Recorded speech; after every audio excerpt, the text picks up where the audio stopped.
rapport annuel 2023-2024 du médiateur de la République Sanogo Aminata Mali dans les mains du président de la transition, le général d'armée Assimi Goïta.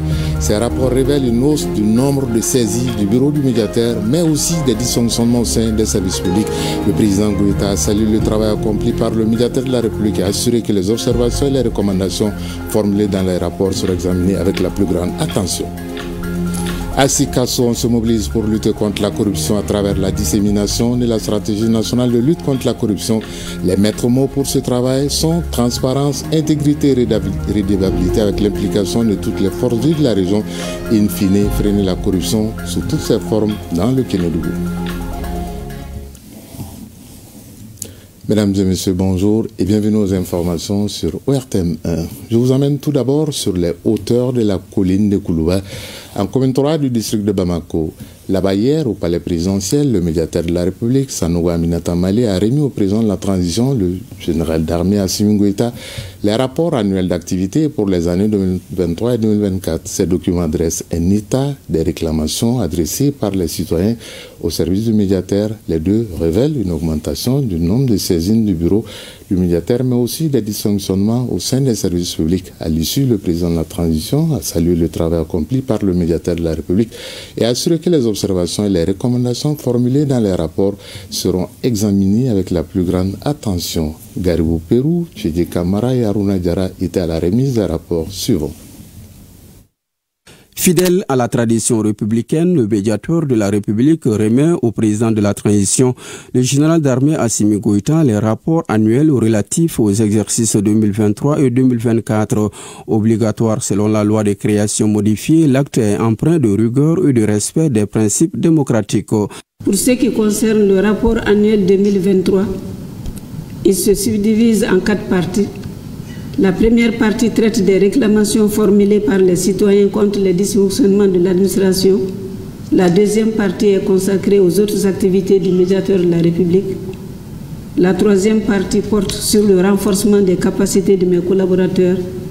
Enfin, la quatrième partie est relative aux commentaires et recommandations formulées par le médiateur de la République. Excellence, permettez-moi de souligner que mes services ont accueilli, écouter et orienter 6074 usagers au niveau du siège à Bamako et dans les délégations territoriales contre 5230 usagers en 2022. L'institution a reçu entre janvier et décembre 2023 240 dossiers de réclamation dont 153 ont été entièrement traités et 87 en cours de traitement, soit un taux d'exécution de 63,75%. Le rapport de l'année 2023 dresse un état des lieux précis des préoccupations exprimées par les citoyens à travers l'espace d'interpellation démocratique. Cette instance participative a enregistré un chiffre record reflet tangible d'une médiation de proximité. Outre les réclamations, l'EID a enregistré un chiffre record de 599 dossiers d'interpellation contre 334 en 2022, soit une augmentation de 265 dossiers. Les dossiers ont été classés en 3 catégories. 38 pour la lecture, 404 pour suite à donner et 153 non retenus. En définitive, le médiateur de la République, garant de l'équilibre entre droits collectifs et droits individuels, fidèle à son slogan « Un recours pour les citoyens, un conseil pour l'administration », inscrit son action dans le processus de modernisation de l'administration et de refondation de l'État. Quant au rapport de 2024, dans la continuité du précédent, rassemble un ensemble de réclamations, de recommandations et d'interpellations formulées par les usagers des services publics. Ces documents, fruits d'un travail méthodique, témoignent de la constance du médiateur de la République. Excellence, Monsieur le Président de la transition, chef de l'État, au cours de l'année 2024, mes services ont accueilli, écouté et orienté 11 693 usagers, dont 7 568 au niveau du siège ici à Bamako et 4 125 dans les délégations territoriales contre 6 074 en 2023. Entre janvier et décembre 2024, le médiateur de la République a reçu au total 208 dossiers de réclamation, dont 138 entièrement traités et 70 en cours de traitement. Les domaines fréquemment concernés sont révélateurs des tensions. Litiges domaniaux et fonciers, conflits de chefferie traditionnelles, problématiques liées à l'orpaillage, à la protection sociale ainsi que les difficultés spécifiques auxquelles sont confrontés les Maliens vivant à l'étranger. La récurrence de ces saisines témoigne non seulement d'une confiance mais surtout d'un besoin impérieux de justice sociale. Prévu par la même loi qui institue le médiateur de la République, cette cérémonie s'inscrit dans le cadre des rendez-vous institutionnels d'importance. De même, elle constitue un moment privilégié de partage des acquis, de dialogue, mais surtout d'orientation en vue de remplir au mieux la mission assignée, et cela conformément au slogan révélateur « Un recours pour le citoyen, un conseil pour l'administration ». Cette exaltante mission du médiateur de la République participe assurément de la volonté des autorités de la transition de maintenir et de fortifier le contrat qui les lie au peuple malien et dont le socle demeure la redevabilité dans la gestion des affaires publiques. Plus qu'une formalité, le respect de cette exigence républicaine constitue un facteur de renforcement de la confiance entre les gouvernants et le peuple. C'est donc le lieu, Madame le médiateur de la République, de vous retirer mon attachement à la poursuite persévérante de la mission que vous avez l'ainsi honneur de conduire. En référence aux 3 principes constitutionnels qui guident désormais l'action publique en République du Mali, vous devez, vous et vos collaborateurs, garder en permanence à l'esprit les possibilités de transformation des grands défis de notre administration en opportunités. Le président Goïta, en sa qualité de garant des droits des citoyens, a salué la qualité des rapports transmis. Il a assuré que les observations formulées seront dûment prises en compte dans l'élaboration des politiques publiques en vue d'un maillage plus fin et plus juste de l'action gouvernementale.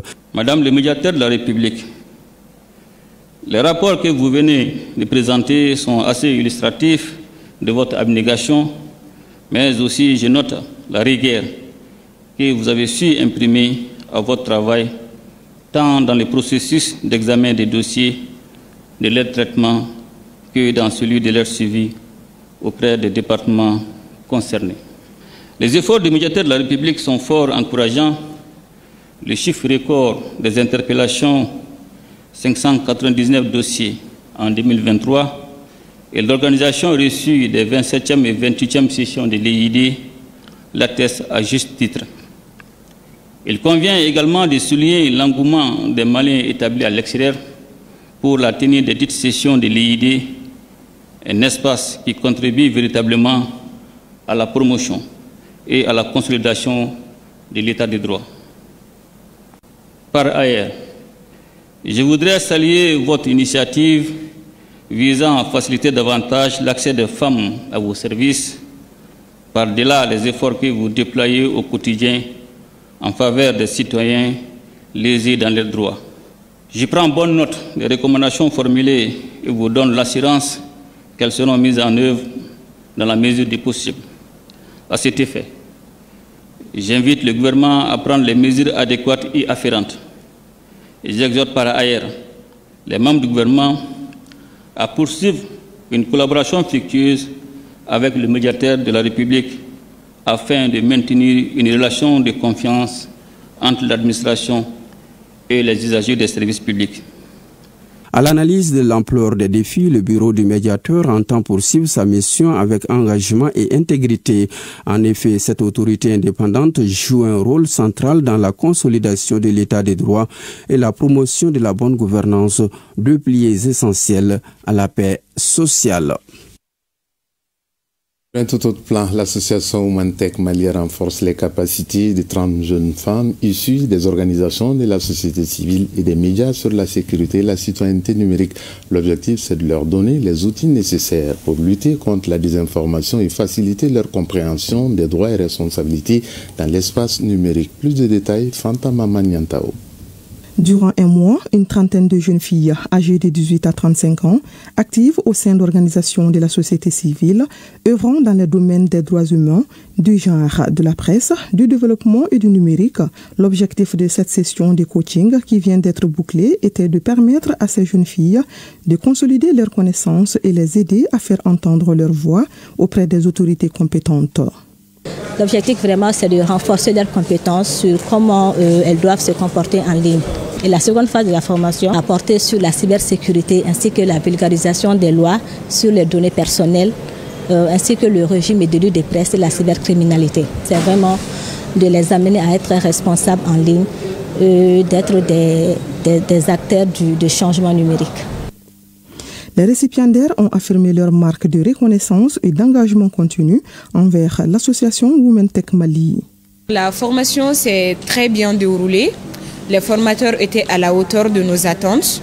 Ils étaient bien outillés pour nous faire parcourir les enjeux, les conséquences et même nous apporter certaines solutions que nous pouvons faire, notamment les sensibilisations que nous pouvons faire autour de nous. C'était très bien et j'ai vraiment apprécié. En tant que jeune dame, vous avez un rôle très important à jouer dans ce domaine parce que vous êtes, je dirais, le pilier aujourd'hui de la société.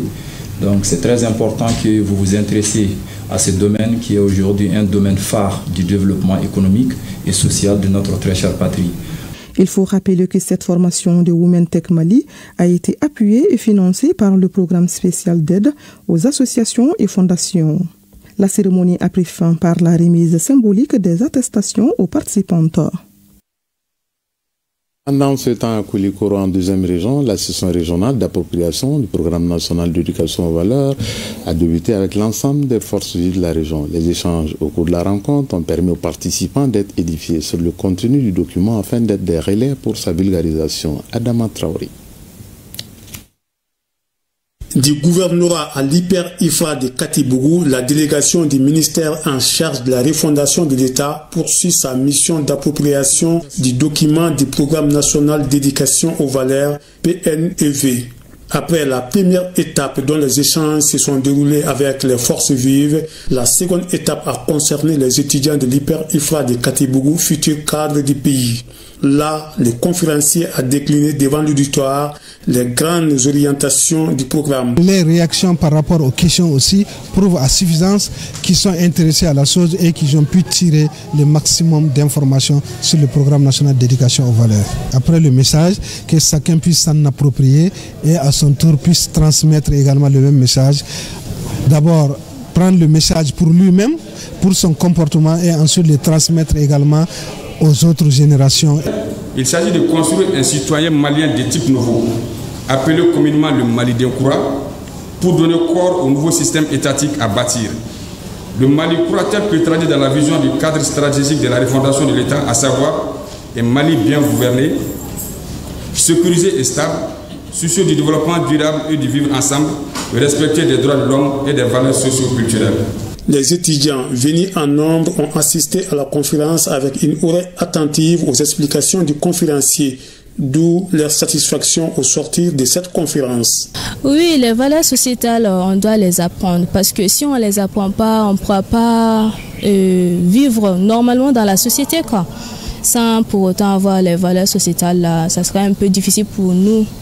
Surtout les jeunes, l'évolution des jeunes, la façon dont on voit tout le temps là, donc ça ne sera pas facile en fait. Cette conférence a été vraiment enrichissante parce qu'elle parle des valeurs qui sont très importantes pour nous les jeunes en particulier. Les questions-réponses ont permis à l'assistance d'avoir plus de compréhension sur l'importance du document. Après l'étape de Koulikoro, la délégation devrait se rendre à Ségou, San et Koutiala pour les mêmes exercices d'appropriation sur les documents. En attendant de la cité du Mékétan, direction la 3e région, Sikasso, dans le Kénédougou, l'heure est à la mobilisation générale des forces vives autour de la stratégie nationale de lutte contre la corruption. Les autorités régionales et les acteurs locaux de lutte contre la corruption sont informés, sensibilisés et mobilisés autour du document pour plus de transparence, d'intégrité et de redevabilité. Moussokoro Sérémé nous en dit plus. La stratégie nationale de lutte contre la corruption est un document de 90 pages assorti d'un plan d'action 2023-2027. Il s'articule autour de 4 axes majeurs qui sont la gouvernance et les réformes, la prévention des faits de corruption, la répression et la réparation et enfin la communication. Pour en assurer une meilleure compréhension, le département en charge de la refondation de l'État veut impliquer toutes les parties prenantes afin que les dits documents ne soient pas une simple déclaration d'intention, objet de la session régionale de Sikasso. Il y a un objectif spécifique qui sont au nombre aussi des 4.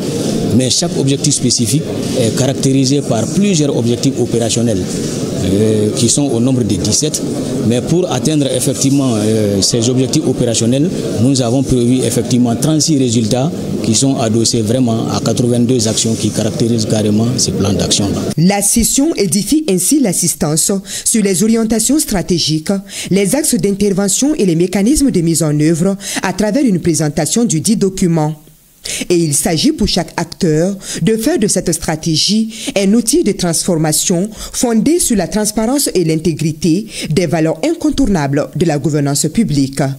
Chaque citoyen a un rôle à jouer, car chaque acte de corruption toléré est une atteinte directe à l'éducation de nos enfants, à la santé de nos populations, à l'équité dans l'accès aux services publics et aux opportunités, ainsi qu'au progrès de notre région et de notre pays. Le point d'orgue de cette session est la remise officielle d'un exemplaire de la stratégie nationale à la chef de l'exécutif régional.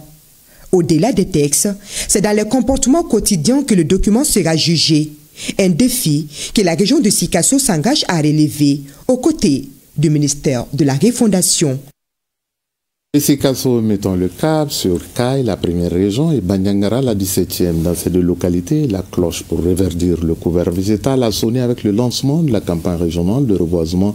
Le thème retenu pour cette 31e édition est « Reboiser pour restaurer les terres et lutter contre la désertification ». Le compte-rendu du lancement des deux campagnes avec Agibou Koulibaly à Bandiangara et Brahima Dao depuis Kai.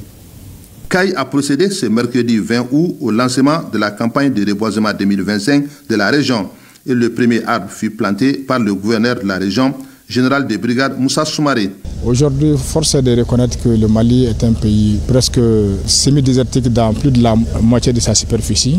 Et ces actions sont consécutives à la désertification et surtout à l'action de l'homme qui agresse maintenant son environnement par maintenant les feux de brousse, les défrichements anarchiques qui augmentent de près de 4,7% de superficie chaque année et les déboisements concernent plus de 100 000 hectares par an.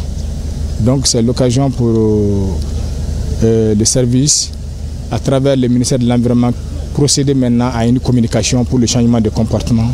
Cette cérémonie permet d'attirer l'attention de l'opinion nationale, de sensibiliser et de conscientiser l'ensemble des parties prenantes sur la nécessité d'entreprendre des actions urgentes en matière de protection et de restauration des terres dégradées et des habitats naturels en vue de renforcer la résilience des populations et des écosystèmes. La campagne dans son ensemble permettra non seulement de consolider les acquis antérieurs, mais également de mobiliser toutes les forces vives de la région autour des activités de lutte contre la désertification, la sécheresse et la dégradation des terres. Planter des arbres est une chose, les entretenir en est une autre selon le gouverneur de la région.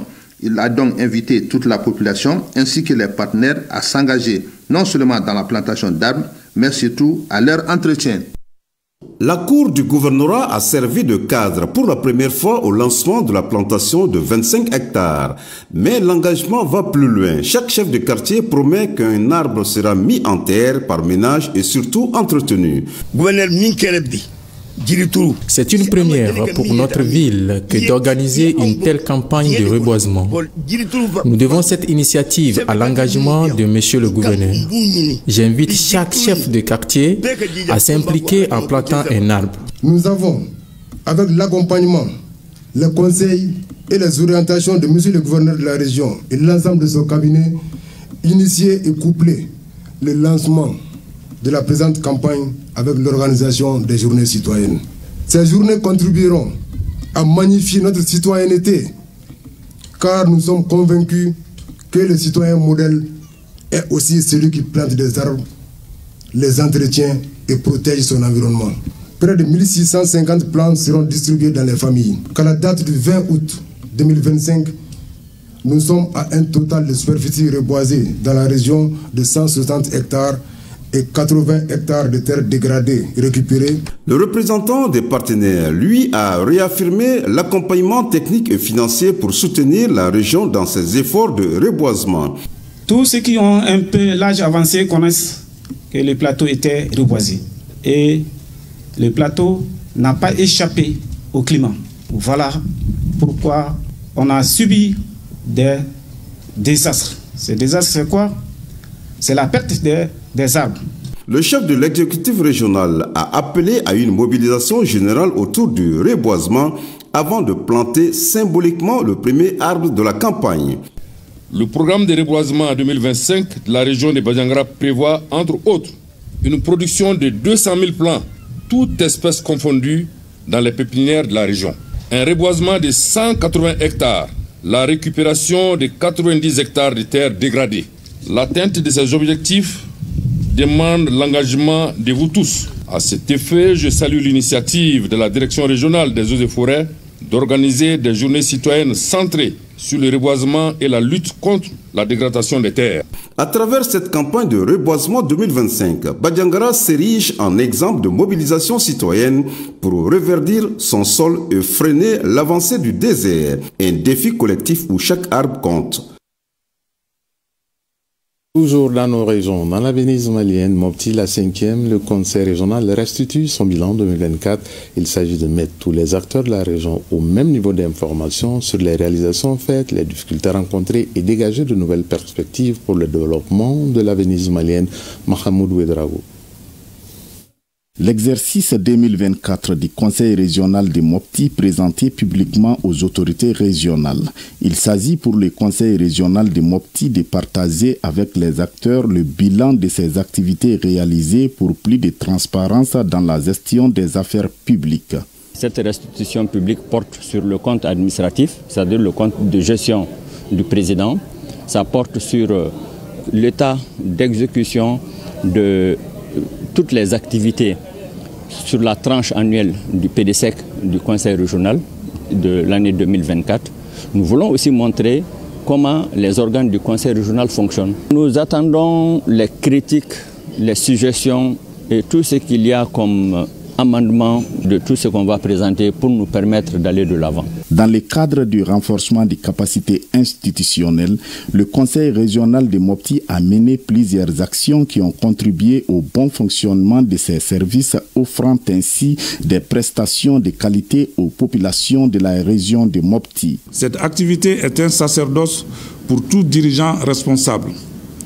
Elle vise d'abord à instaurer une communication sur la vie de la collectivité, pour ensuite engendrer plus de transparence dans la gestion des affaires publiques et enfin susciter plus d'engagement des citoyens au service du développement économique régional. Cet atelier de restitution publique est un exercice annuel qui permet aux autorités de la région de Mopti de contribuer à travers des propositions concrètes visant à stimuler la croissance du développement de la région de Mopti.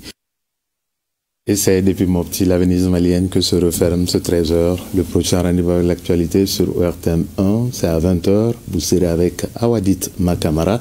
Mais d'ici là, gardez vos positions car dans quelques minutes, dans Samedi Loisir, Amadou Kodio reçoit du lourd pour vous. Habib Dambélé d'Iguima National qui vient d'être sacré meilleur acteur 2025 au Festival international du film Espoir de Paris grâce à sa brillante interprétation dans le film Sans banc fixe. Chacun de nous ne peut être une étoile, mais tâchons de briller pour éclairer là où nous sommes. Bel après-midi à vous toutes et à tous. Je vous retrouve demain à 13h et toujours avec le même plaisir de vous servir. Au revoir et à très bientôt.